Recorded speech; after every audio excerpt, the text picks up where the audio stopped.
Hey guys, Repairman for Life here today. Today, Project S10 has a leak on a water pump or something. We do not have time to pull this thing apart at the moment. So what we're going to do is try some of this K&W head and block repair. Try this stuff out. If y'all have used it and liked it, drop it down in the comments. Let me know. Hey guys, if you hadn't already, smash that subscribe button. Go ahead and smash that while you're on board here watching the video. Hit that like button, really helps the videos.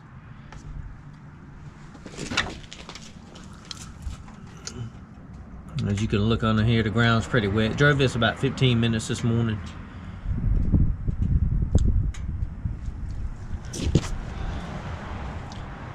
The first thing we're gonna probably do is end up draining some water out of it.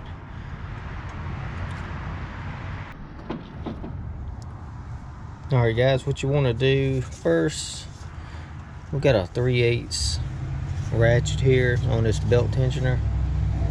And you're going to push down on it, it's going to loosen the belt up. So that way you're able to get the belt off. Just pop it right off the top pulley here. You just slide it right off of this idler pulley here if you want to. So we're going to pop that off. Alright, so we got that belt off of our idler pulley and tensioner there. So what I may do next is I may take this out. You don't have to if you've got those. I might have to use a pair of pliers to pop this off to drain this thing. But I may take this tensioner off just out of my way to make it a little easier. Alright guys, I took a 13mm wrench on the tensioner. Broke that loose, turned it counterclockwise.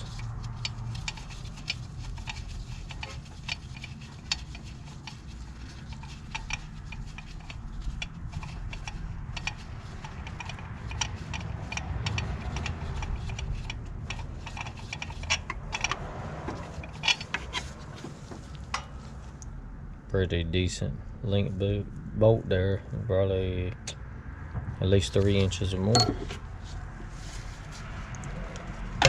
Just pop that off. You remember when you put that thing back on, it does have that alignment tab on the back of it. It's going to line up right here, and you bolt those two there. Alright, we got that out the way. Now we got access down to our radiator. Alright guys, I've got the lower radiator hose off of there. Alright guys, what we did was we got our serpentine belt back on, got our tensioner pulley back on. What we did was we popped that bottom radiator hose off, and I took that spring clamp off because that thing is almost impossible to get off unless you got the right tool. I went ahead and just put a regular clamp on it, hose clamp on it, and these were like basically the tools that I use. You gotta have a 13mm to take off the bolt for the tensioner. Here's that spring clamp I took off. I end up using this to tighten up, which is a 5/16 for the actual hose clamp. I have a 3/8 ratchet that we use to take the tension off of the belt, and I end up using these long pliers to pop that spring clamp off. Like I said, unless you got the right tools. If you do have that tool, then great, reuse your spring clamp, but I don't have one, so I had to do the best I could. Alright, so what we got here is it says a third of the bottle for up to 12 quarts, so it's probably going to be about what we're going to look at doing. 12 quarts, basically it's going to be what, 4 quarts in a gallon. It's going to be 3 gallons, yeah, I'm sure 3 gallons in this little V6. Now we got to shake it up for 30 seconds. Looks like we're going to crank up the truck. We got to pour it in slowly. Should take around 30 seconds for the entire pour time, so you don't just dump it in there. Pour it in real slow, and then we're going to tap off the fluids here, fill it on up the radiator, I'm going to just put water in just in case it doesn't stop the leak instead of putting antifreeze in. And let it run for 15 minutes, and we'll check the fluids and everything and see. So let's get her started.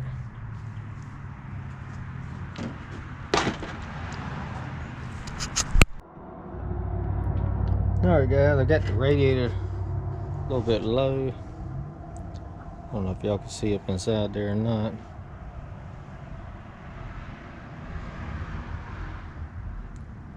Kind of looks like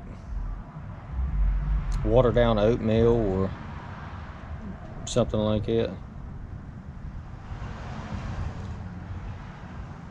What we're going to do is end up cranking it up, and we'll go ahead and add this about 1/3 of a bottle into the actual radiator.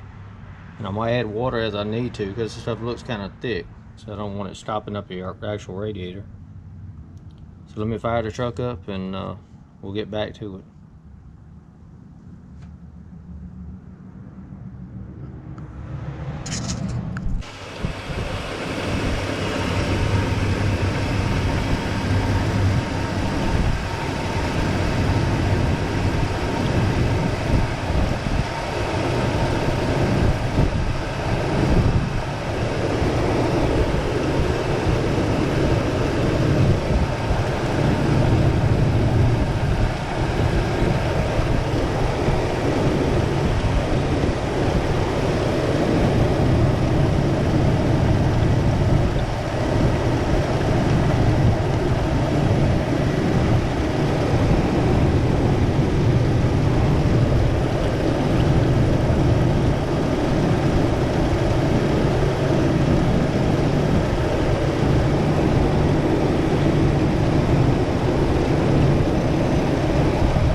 Probably about 1/3 of that bottle.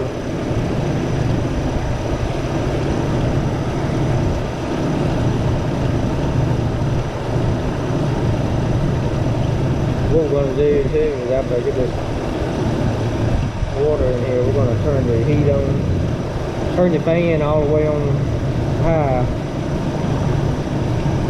and turn the heat all the way on.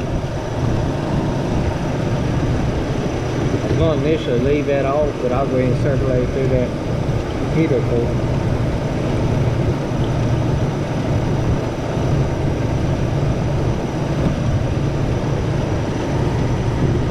Hopefully it don't stop it up.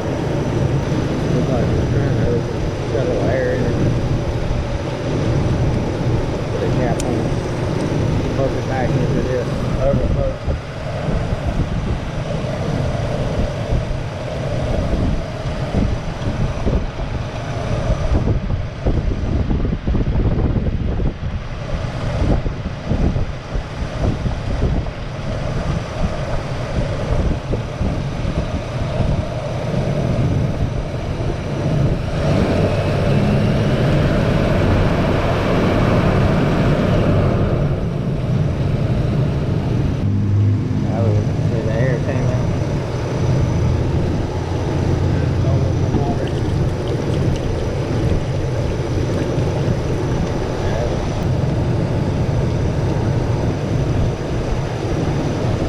Without knowing if it's going to hold or not, I'm not going to put antifreeze in something that's going to leak back there.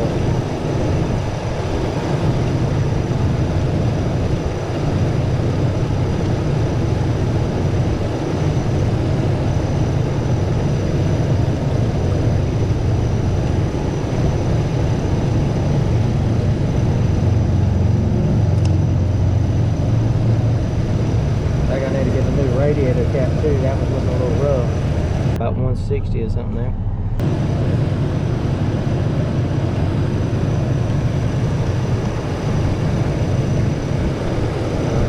Hope y'all can see that. You can see it's just kind of floating around.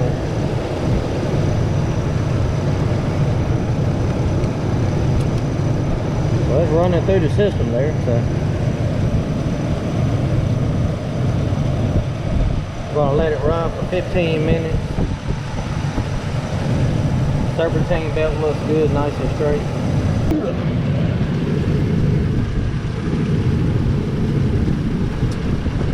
I don't see any leaks at the moment. Before when it started off, you know, we can see the water dripping. I don't see anything this time dripping, so maybe this stuff's gonna work. Purchased this at AutoZone. Hey guys, Repairman for Life here. So I've rode this thing around for several hours. Don't notice any leaks right off. So my first impression here is it did do what it said it would do. I have to do an update over the coming weeks and let you know how it's doing. If you guys have not subscribed to the channel yet, please consider subscribing. It would be very much appreciated. It would help me grow the channel to be able to put out content that may help someone. Hey guys, I hope you have a great day.